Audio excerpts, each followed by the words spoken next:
आदरणीय सभापति जी, ये मेरा सौभाग्य रहा है कि मैं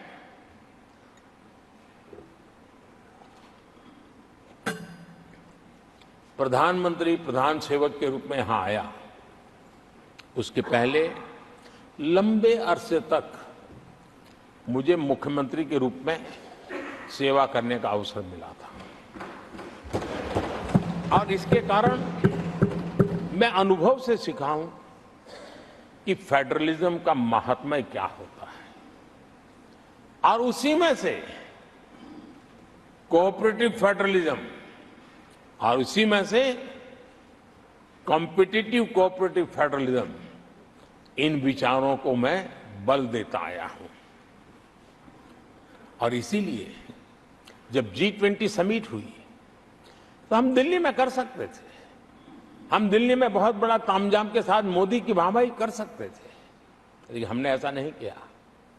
हमने हर देश के हर राज्य के अंदर अलग अलग कोने में G20 के महत्वपूर्ण कार्यक्रम किए, ज्यादा से ज्यादा वैश्विक प्रतिष्ठा मिले, इसके लिए प्रयास किया गया। उस राज्य का ब्रांडिंग हो, विश्व उस राज्य को जाने पहचाने, उसके सामर्थ्य को जाने और उसकी विकास यात्रा के लिए खुद भी अपना नसीब आजमाए, इस दिशा में हमने काम किया है।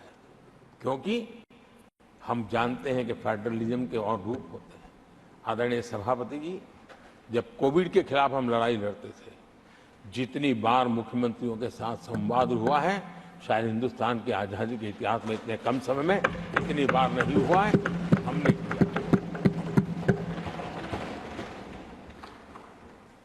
आदरणीय सभापति जी, ये सदन एक प्रकार से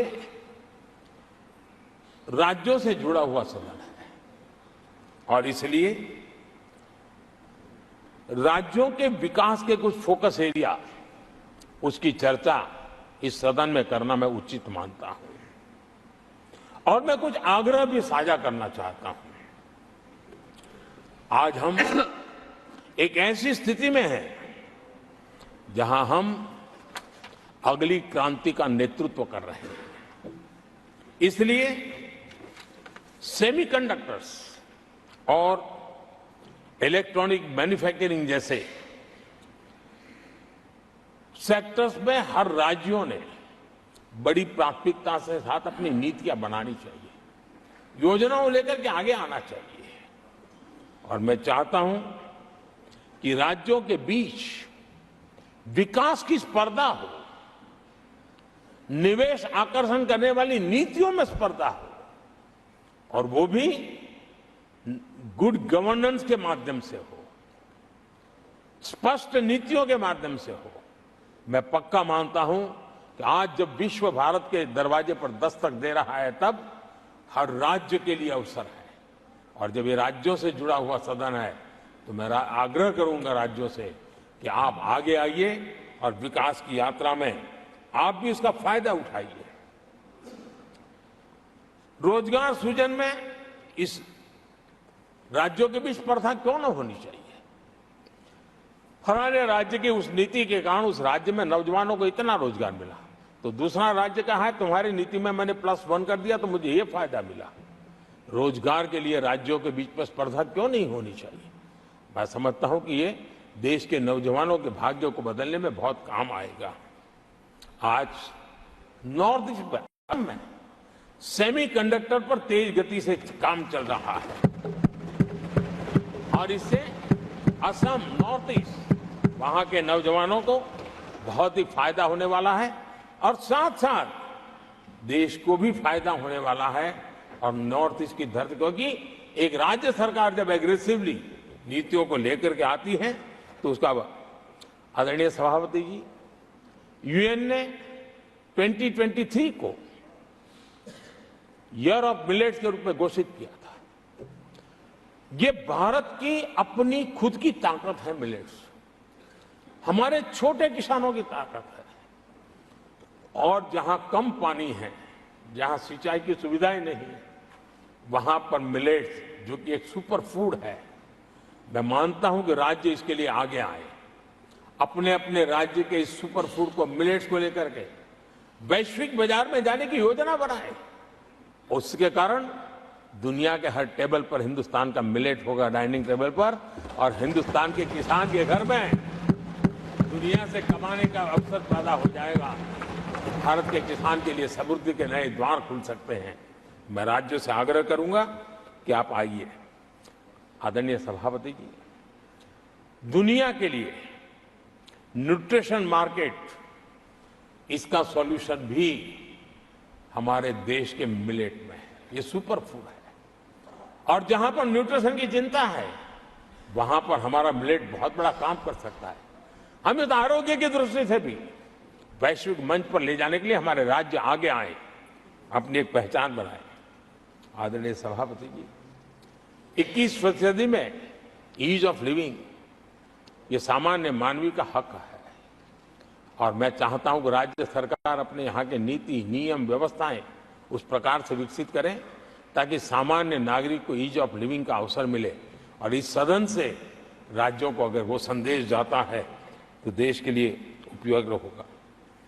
आदरणीय सभापति जी, भ्रष्टाचार के खिलाफ जो हमारी लड़ाई है उसको हमें कई स्तरों पर नीचे ले जाना पड़ेगा, और इसलिए चाहे पंचायत हो, नगरपालिका हो, महानगरपालिका हो, तहसील पंचायतें हो, जिला परिषद हो, ये सारी इकाइयों में एक ही मिशन के साथ भ्रष्टाचार से मुक्ति का राज्य अगर बीड़ा उठाएंगे तो हम बहुत तेजी से देश के सामान्य मानवी को जो भ्रष्टाचार से जूझना पड़ता है उससे मुक्ति दिला सकते हैं। आदरणीय सभापति जी, समय की मांग है, एफिशिएंसी अब होती है चलती है का जमाना चला गया है। 21वीं सदी में भारत को अगर भारत की सदी के रूप में अपने आप को प्रस्तावित करना है तो हमारे गवर्नेंस के मॉडल में, हमारे डिलीवरी के मॉडल में, हमारे निर्णय प्रक्रिया के मॉडल में एफिशिएंसी बहुत अनिवार्य है। मैं आशा करता हूं कि सर्विस की स्पीड बढ़ाने में, निर्णयों की स्पीड बढ़ाने में एफिशिएंसी की दिशा में काम होगा, और जब इस प्रकार से काम होते हैं तो ट्रांसपेरेंसी भी आती है, इफ्स एंड बर्ड्स भी नहीं रहते हैं, और सामान्य मानवीय के हकों की रक्षा भी होती है, और ईज ऑफ लिविंग इसका एहसास हर नागरिक कर सकता है। आदरणीय सभापति जी, मेरा एक कन्विक्शन है और मैं मानता हूं कि आज समय की मांग है हमारे देश के नागरिकों के जीवन से सरकार की दखल जितनी कम हो उस दिशा में हमने प्रयास करना चाहिए। रोजमर्रा की जिंदगी में सरकार सरकार सरकार, अब हम उस दिशा में जा रहे हैं। तब हां, जिनको सरकार की जरूरत है, जिनके जीवन में सरकार की उपयोगिता आवश्यकता है, उनके जीवन में सरकार का अभाव नहीं होना चाहिए। लेकिन जो अपने बलबूते पर जीवन को आगे बढ़ाना चाहते हैं, सरकार का प्रभाव उनके रोकने का प्रयास न करें, और इसलिए सरकार की दखल जितनी कम हो वैसी समाज और सरकार की व्यवस्थाओं को विकसित करने के लिए मैं राज्यों से आग्रह करता हूं कि आप आगे आइए। आदरणीय सभापति जी, क्लाइमेट चेंज के कारण प्राकृतिक आपदाओं की स्थिति बढ़ती जा रही है, और वो किसी को एक कोने में करने वाला काम नहीं होता है। हमने सामूहिक रूप से मिलकर के काम करना होगा। राज्यों ने अपने सामर्थ्य बढ़ाना होगा ताकि प्राकृतिक आपदाओं को हम पूरा, पीने के पानी की व्यवस्था वो भी उतना ही महत्व देना होगा। सामान्य मानवीय को आरोग्य की सेवा वो भी उतना ही महत्व देना होगा। और मैं मानता हूं कि हमारे राज्यों में राजनीतिक इच्छा शक्ति के साथ इन मूलभूत कामों की दिशा में हमारे राज्य जरूर जुड़ेंगे। आदरणीय सभापति जी, ये दशक और ये सदी भारत की सदी है, लेकिन भूतकाल हमें कहता है कि अवसर तो पहले भी आए थे, लेकिन हम अपने ही कारणों से अपने अवसरों को खो चुके थे। अब हमें अवसर खोने की गलती नहीं करनी है। हमें अवसरों को ढूंढना है, हमें अवसरों को जकड़ना है, और अवसरों के सहारे हमें अपने संकल्पों को सिद्ध करना है। उस दिशा में जाने का इससे बड़ा कोई समय नहीं हो सकता है जो समय आज भारत के पास है। 140 करोड़ देशवासियों के पास है, विश्व के सबसे युवा आबादी वाले देश के पास है। और इसको जो देश हमारे साथ आजाद हुए थे वो हमसे आगे निकल चुके हैं, बहुत तेजी से आगे निकल चुके हैं। हम नहीं पहुंच पाए।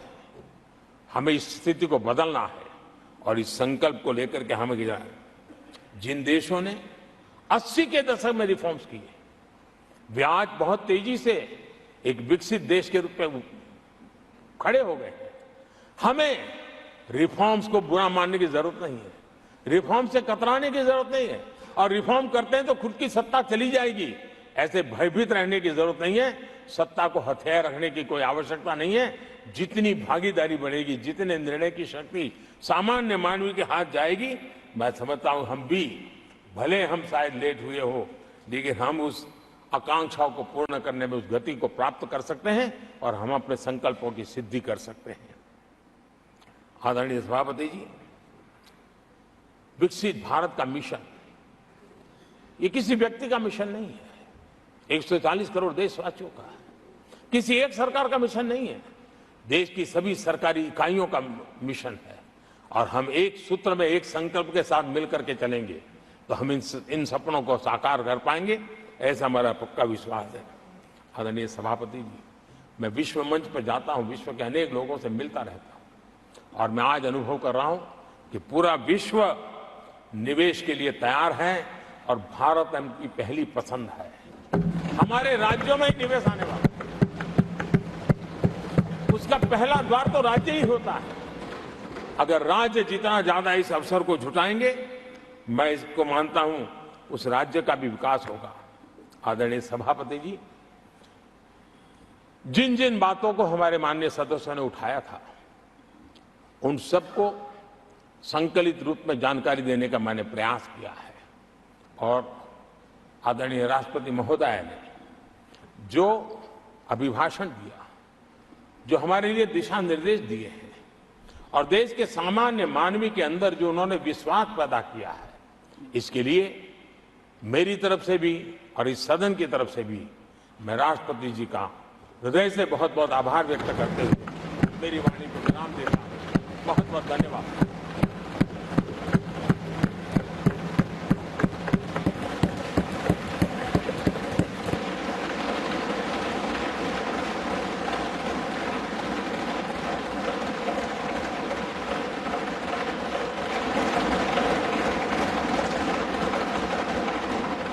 I shall now put the motion to vote.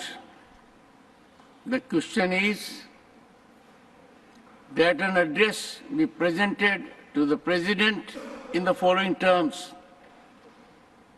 that the members of the Rajya Sabha assembled in this session are deeply grateful to the President for the address which he has been pleased to deliver to both houses of Parliament assembled together on June 27, 2024.